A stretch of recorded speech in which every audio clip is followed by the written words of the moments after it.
अभी नहीं,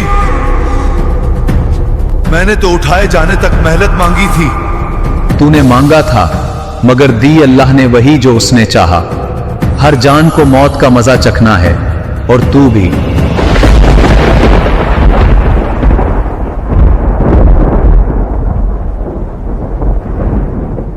कुछ सवाल सिर्फ जहन नहीं हिलाते, इंसान के अंदर का सुकून भी छीन लेते हैं।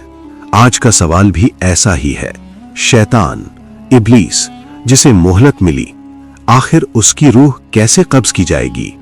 वो जिसने सदियों तक इंसान को ये कहकर बहकाया अभी वक्त है, उसके लिए भी एक घड़ी लिखी जा चुकी है, एक मुकर्ररा घड़ी। कुरान बताता है कि इब्लीस ने कहा, ऐ मेरे रब, मुझे उस दिन तक मेहलत दे जब लोग दोबारा उठाए जाएंगे। मगर जवाब आया, तुझे मोहलत दी गई मगर वक्ते मालूम तक। यानी इब्लीस अपनी मर्जी से नहीं जी रहा, अल्लाह के हुक्म से जी रहा है। इस्लाम अफसाने नहीं बनाता, उसूल बताता है, और कब्ज़े रूह का उसूल कुरान में साफ है। अल्लाह फरमाता है, अल्लाह ही जानों को मौत के वक्त और नींद के वक्त कब्ज करता है।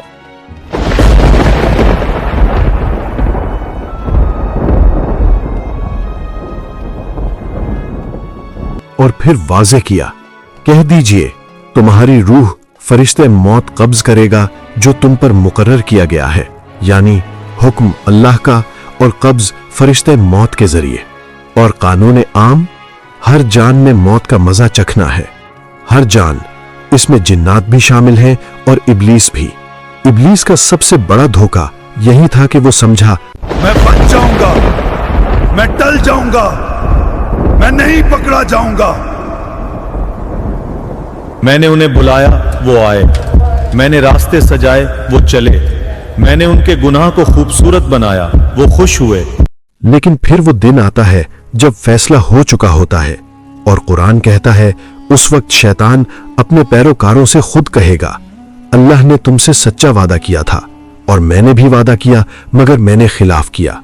मेरा तुम पर कोई जोर ना था, मैंने तो बस तुम्हें बुलाया और तुमने मान लिया। लिहाजा मुझे मलामत न करो, खुद को मलामत करो। ये जुमले इब्लीस की सबसे बड़ी शिकस्त हैं। मैंने सिर्फ बुलाया था, फिर वो क्यों आए? मैंने हाथ तो नहीं पकड़ा।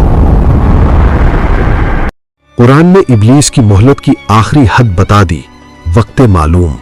ये वक्त क्या है? कुरान ने इसकी दकीक तारीख नहीं बताई, क्योंकि असल मकसद तारीख नहीं, सबक है। इब्लीस की जिंदगी भी हद में है। वो खुद को हमेशा समझता रहा, मगर वो भी फानी है। फरिश्ता-ए मौत, वो जिसका जिक्र कुरान में आया, वो किसी से नफरत की बुनियाद पर नहीं आता, वो हुक्म इलाही पर आता है।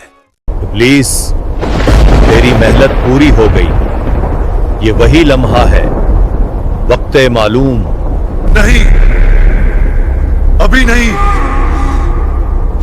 मैंने तो उठाए जाने तक मेहनत मांगी थी। और यही वो मकाम है जहां कुरान का फर्क खुलता है। इब्लीस ने कयामत तक मांगा, मगर अल्लाह ने फरमाया वक्ते मालूम तक। तूने मांगा था मगर दी अल्लाह ने वही जो उसने चाहा। हर जान को मौत का मजा चखना है और तू भी। ये अंजाम किसी अफसाने की तरह नहीं, एक कानून की तरह है। जो सजदे से भागा, आखिर हुक्म के सामने टूट गया। बहुत लोग समझते हैं कि शैतान इंसान को जबरदस्ती गुनाह कराता है, मगर कुरान ने इसकी हद बता दी, मेरे बंदों पर तेरा कोई जोर नहीं। यानी शैतान का हथियार वसवसा है, जबर नहीं। बस एक कदम, सिर्फ एक नजर, सिर्फ एक बार, फिर देखना आदत बन जाएगी। अब सवाल, जब शैतान इतना करीब है तो बचाओ कैसे? यहां इस्लाम हमें ड्रामा नहीं, ढाल देता है। अल्लाहु अकबर, अल्लाहु अकबर। नबी सल्लल्लाहु अलैहि वसल्लम ने फरमाया कि जब अजान होती है तो शैतान पीठ फेर कर भागता है।